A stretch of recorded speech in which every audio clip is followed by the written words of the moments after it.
ہشام بن عروہ نے اپنے باپ سے روایت کیا ہے، انہوں نے ام المومنین حضرت عائشہ صدیقہ رضی اللہ تعالی عنہا سے کہ رسول اللہ صلی اللہ علیہ وسلم نے مرض الوفات میں فرمایا کہ ابو بکر سے لوگوں کو نماز پڑھانے کے لیے کہو۔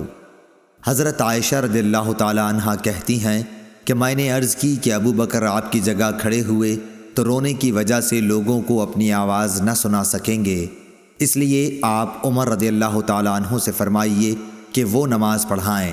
آپ نے پھر فرمایا کہ نہیں، ابو بکر ہی سے نماز پڑھانے کے لیے کہو۔